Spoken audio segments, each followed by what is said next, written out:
Support him. He's been earned the nomination by the voters all across the country. I will support the president. I will support President Trump. I am standing with President Trump. I am proudly supporting him. Donald Trump has my strong endorsement, period. Which brings us back to tonight and the show of unity for the GOP as Donald Trump, the guy they said all those things about, accepts the nomination tonight with their support. Reuters reports this, quote, with most dissent quelled and his grip on the party never tighter, Trump will be in a much stronger position than in his 2017 to 2021 term to follow through on his agenda if he wins the November 5th election. Untrammeled by the internal divisions that sometimes stymied him in his first term, Trump would be freer to pursue hard-edged policies that include mass deportations as part of a crackdown on illegal migration, aggressive trade policies, and dismissing government officials seen as insufficiently loyal. It has been clear for years now that any check at all on Donald Trump and the MAGA movement he would usher in can only come from Democratic elected officials and the Democratic Party, which is why the debate within the Democratic Party over the candidacy of President Joe Biden, who is beloved, whose long and successful record as president has recently been overshadowed by questions about his ability to prosecute the case against Donald Trump, feels important enough to tell you about today. A wave of new reporting today reveals that President Barack Obama, Speaker Emerita Nancy Pelosi, Senate Majority Leader Chuck Schumer, and House Democratic Leader Hakeem Jeffries have all expressed doubts about the path forward for President Biden's campaign in one way or another to him. According to the Washington Post, quote, former President Barack Obama has told allies in recent days that President Biden's path to victory has greatly diminished, and he thinks the president needs to seriously consider the viability of his candidacy, end quote. The state of America's struggle between democracy and something far more autocratic in nature is where we begin today. In Milwaukee at the RNC, chief political columnist, host of the podcast In Politic for Puck, MSNBC national affairs analyst, my friend John Heilman's here, plus MSNBC columnist and contributor Charlie Sykes is here. NBC News correspondent Vaughn Hilliard is back with us. Also joining us, Democratic strategist and professor at Columbia University, MSNBC political analyst Basil Smikle. Basil, I start with you on this moment where Trump, 4 times indicted, twice impeached, convicted of 34 felonies, held liable for sexual abuse, referred to the Department of Justice by Mitch McConnell in that clip there. Detested for a moment, it seemed, by Kevin McCarthy, who didn't think that impeachment was fast enough, floated the 25th Amendment on a call with Republican leaders. They've all fallen in line, and here we go again. Yeah, here we go again. It was actually, when you started at the beginning saying that this is the 3rd time he's being nominated by his party, you really have to think it's not about protecting the country against where we think we might go if he's president. We are here already. The Republican Party is solidly behind him. And it is scary. Earlier today, Vice President Kamala Harris was talking in North Carolina, and as she laid out the case for why the Democratic Party is the alternative to the tearing down of democracy and talking about the economic wins and all of the wins of the Biden-Harris administration, I kept going back to Kendrick Lamar. I know we don't do hip-hop on this program, but I kept going back to Kendrick Lamar. I just want her to say, they're not like us, they're not like us. And I think that's really the theme of it all. Right? That the Democratic Party, in this new coalition that has been created, and you've said it before, the biggest coalition that the party has at its disposal is an anti-Trump coalition, and it's absolutely true.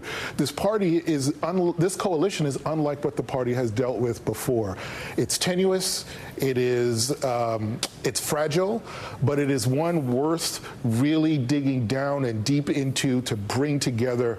And and the nervousness about this time, and I've discussed it, we've all discussed it, the nervousness about this time time is, will the voter see the confidence that the party has in itself? Can that translate to the voter?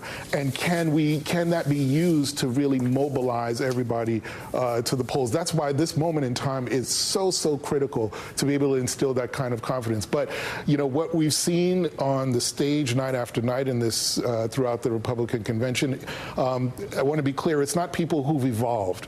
They're people who've transacted.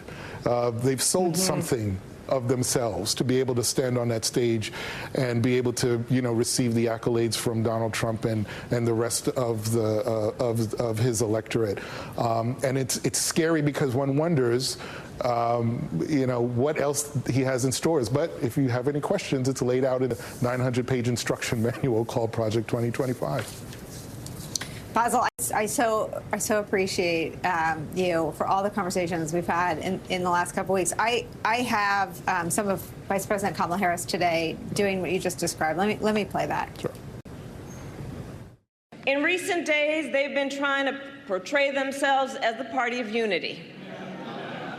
But here's the thing. If you claim to stand for unity, you need to do more than just use the word.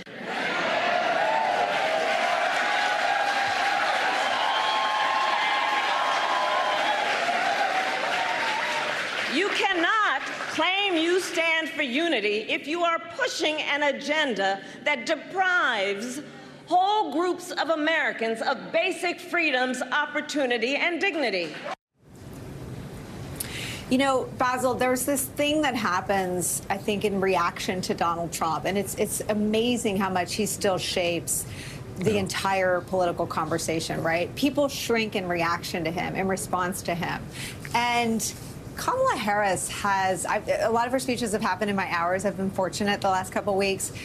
She's grown into that space. Yeah. And where he's sort of got the Republican Party, sort of slipping into all of his, wrinkles and creases, she's sort of elevated the entire conversation about the contrast. And it's about everybody. And I think one of the ways that humans have adapted to Trump is to say, oh, he won't come for me. It won't be me. Right. He's coming for everybody. I think that's clear in the 4 years of the presidency and the 4 years in sort of political exile, meeting with the likes of Nick Fuentes and Kanye, or whatever he calls himself. I mean, he will eventually come for everyone that isn't under his tent. No, what do you make? But just explain me what you make of how this conversation is shaping up, specifically the things she's been pointing to. Well, there are a couple of things. One, it shows, and others have said this, that there's an incredible bench in the Democratic Party, right? That there are so many people who are so extraordinarily qualified at articulating the importance of this moment to talk about where we've been and where we have to go. But if you focus specifically on Vice President Harris, one of the things that I've talked so much about is over the last few years, she has been this administration's secret weapon. She has an intersectionality embedded within her that can speak to so many corners of the party about the so many different ways in which multiple policies affect all of these communities going forward, whether you're talking about black women's maternal health, whether you're talking about just racism, whether you talk about democracy.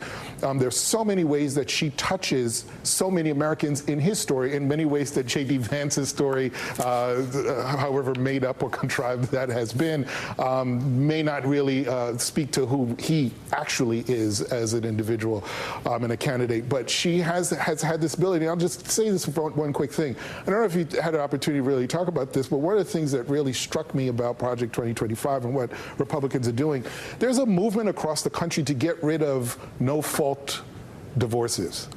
And one could say, what is the point of that? Like, why does that even matter?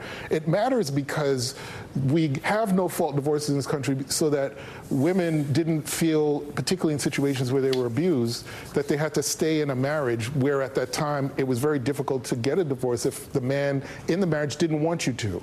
And when you think about where we've come now, where all 50 states actually have these no-fault divorces, and that the Republicans are trying to take that away, you have to ask yourself, like, how low are they trying to go here? There is no bottom to the policy depths that they will go to kind of pull back and reel back time.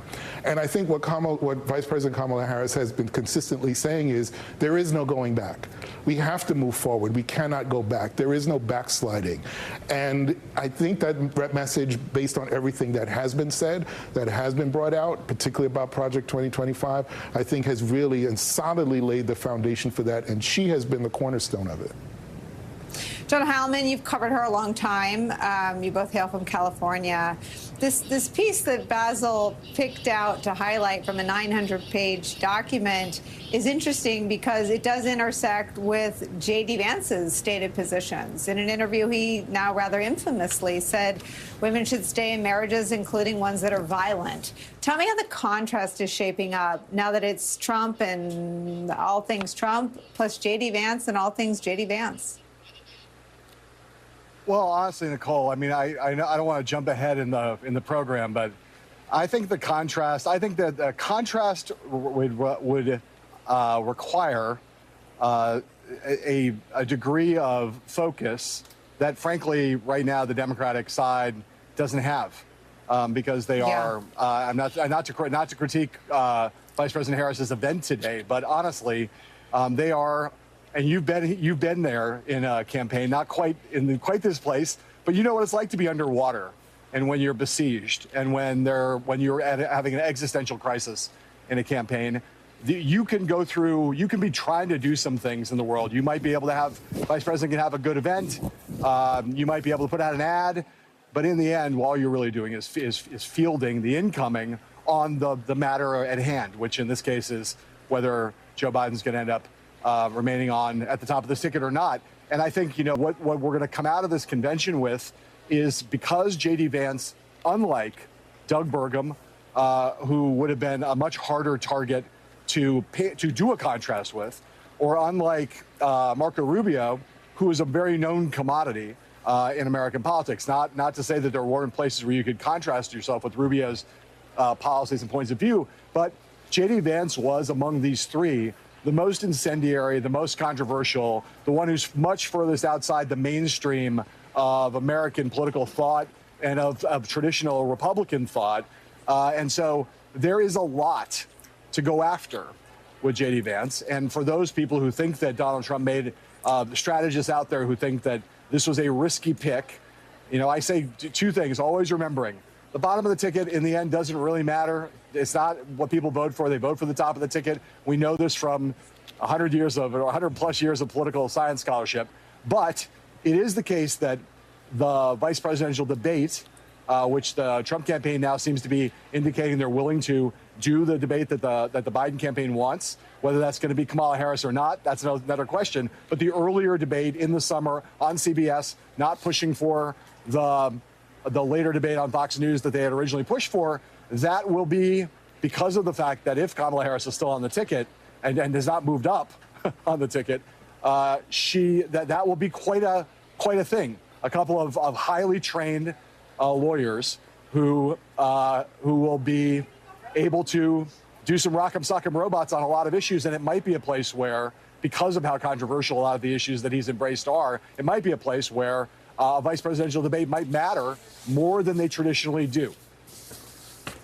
Well, let's deal with the injection of sort of reality-based analysis that you started with then, John Heilman. There is a sense of paralysis, and I wonder if that inability to sort of dig out of the crisis mode in terms of donors, in terms of stories, in terms of Democratic officials writing letters. Jamie Raskin has a new letter out today that's searing and eloquent and devastating politically for Joe Biden. Just tell me your understanding of the state of play. Well, look, just to say that in general, when the other party is holding its convention, although the party that's not holding the convention will try to counter-program some. That's traditionally the case. But in reality, you are